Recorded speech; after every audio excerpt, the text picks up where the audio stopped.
The question is, we have to differentiate the function which is sin x raised to the power 3 plus cos x raised to the power 6.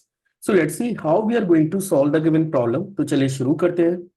तो first of all तो मैं question के data को late कर लेता हूँ. That is your y is equal to sin x total raise to the power 3 plus cos x and total raise to the power 6 के. ठीक है. अब देखिए एक चीज यहाँ पे आपको समझना है कि इस फंक्शन को जब मैं डिफरेंशिएट करूंगा तो मैं एक्सपेक्ट कर रहा हूं कि आपने चेन रूल को थोड़ा सा स्टडी किया होगा. जैसे अगर मेरे पास मान के चलिए ये फॉर्मेट मौजूद होता y is equal to x raise to the power n, और इनकेस अगर मुझे इस फंक्शन को डिफरेंशिएट करना है तो इस फंक्शन का डेरिवेटिव होता है which is dy over dx which is your n x n minus 1 के. ठीक है.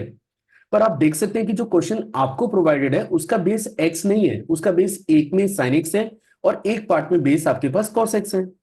तो जैसे मैंने कहा कि अगर आप चेन रूल की तरफ जाते हैं ना तो आप इसे डायरेक्ट भी डिफरेंशिएट कर सकते हैं. वो लोग आपको ये शेयर करेंगे कि भाई जो पावर है पहले तो आप उसमें ये वाला प्रॉपर्टी लगा लें और फिर उसके बाद sin x को और डिफरेंशिएट कर दें. तो ये कुछ ऐसा है कि जो आपने याद कर लिया है कि भाई ठीक है ऐसे ऐसे कर रहे हैं हमारा आंसर आ जाएगा. मैं आपको इसका जो एक्चुअल अप्रोच है ना वो शेयर करने जा रहा हूं. हाँ वो ठीक है कि आप टाइम बचाने के लिए उसे डायरेक्टली चेन रूल से कर सकते हैं. जैसे मैं अगर आपसे बात करूं तो मैक्सिमम लोग यही करने जा रहे हैं कि dy ओवर dx अगर आपको कैलकुलेट करना है ना तो ये बराबर होगा 3 sin x raise to the power 3 minus 1. मतलब पहले इसमें x बार n का कॉन्सेप्ट लगा दीजिए और फिर sin x को और डिफरेंशिएट कर दीजिए तो ये cos x हो गया. सिमिलरली अगले वाले पार्ट को जब आप करेंगे ना तो ये बनेगा 6 cos x raise to the power 6 minus 1 और फिर आपको cos x को और डिफरेंशिएट करना है जो कि डिफरेंशिएट करके बनेगा माइनस ऑफ sin x के. तो ये ऑप्शन तो हमेशा ही आपके पास ओपन है, आप इसे कभी भी लगा सकते हैं, बस इसको सिंप्लीफाई करना है. मैं बात कर रहा हूं कि ये जो प्रोसेस आपने फॉलो किया जो चेन रूल है वो काम कैसे करता है. देखिए सबसे पहले हम लोग क्या करें कि मैं इसको सबसे पहले इस पहले पार्ट को एक अलग फंक्शन से रिप्रेजेंट कर देता हूं और सेकंड पार्ट को एक अलग फंक्शन से रिप्रेजेंट कर देता हूं. तो let y is equal to मैंने रिप्रेजेंट कर दिया है y1 प्लस y2, जहां पे y1 की वैल्यू मेरे पास है sin x raise to the power 3 और y2 की वैल्यू मेरे पास है that is cos x raise to the power 6 के. ठीक है. अब जैसा कि क्वेश्चन में बोला गया है कि आपको dy ओवर dx निकालना है तो dy dx निकालने के लिए बेसिकली मुझे बोथ साइड x के रेस्पेक्ट में इसको डिफरेंशिएट करना है. अगर मैं ऐसा करूंगा तो ये बनेगा dy over dx and which is your dy1 over dx plus dy2 over dx के. ठीक है. अब मेरा टारगेट क्या है, मुझे कैसे भी करके dy1 ओवर dx मैनेज करना है, फिर मुझे dy2 ओवर dx मैनेज करना है, दोनों को ऐड करके मुझे रिजल्ट मिल जाएगा. अब आप देख सकते हैं कि अगर मैं dy1 ओवर dx निकालने जा रहा हूं तो सबसे पहले तो y1 को मुझे नोट करना चाहिए.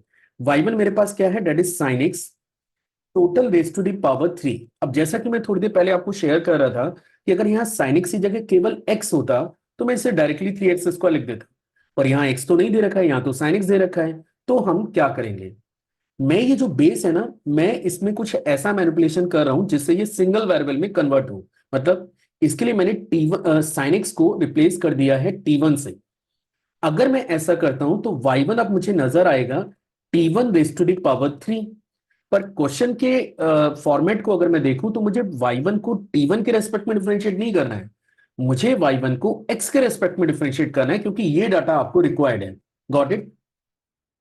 अब यहां पे कॉन्सेप्ट पे बात कर लेते हैं. अगर मान के चलिए आपको dy ओवर dx कैलकुलेट करना है तो आप इसे ब्रेक कर सकते हैं dy over dt into dt over dx से. तो आप देख सकते हैं कि जैसे dt से dt आपका कैंसिल होगा तो finally you will get dy over dx.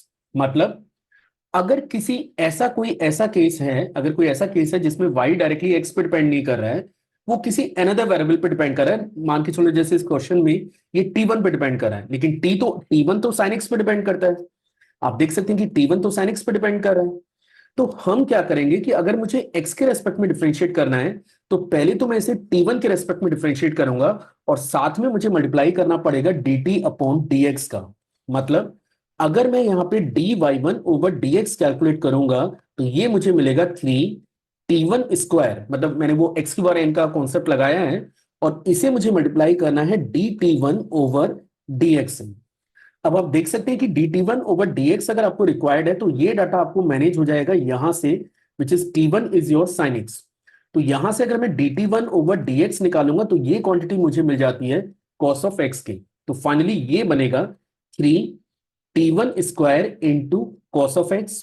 अब t1 की वैल्यू रिप्लेस कर देते हैं, तो आप देख सकते हैं कि t1 आपके पास कितना है, t1 आपके पास है sin x। तो फाइनली ये बनेगा 3 sin² x into cos of x के। तो मे बी आपको ये लग रहा होगा कि ये थोड़ा सा लेंदी हो गया, लेकिन मैंने कोशिश की है कि वो थोड़ा सा कंसेप्चुअली आपको क्लियर हो कि एक्चुअली इसका वर्किंग प्रोसेस है क्या।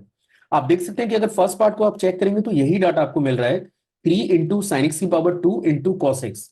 अब चलते हैं सेकेंड पार्ट पे, और मैं उम्मीद कर रहा हूं कि अब आपको प्रोसेस तो समझ में आ ही गया होगा। अब मुझे फोकस करना है dy2 ओवर dx पे। तो सबसे पहले मुझे रिक्वायर्ड है y2। आप देख सकते हैं कि y2 मेरे पास है, y2 is your cos x total raise to the power 6।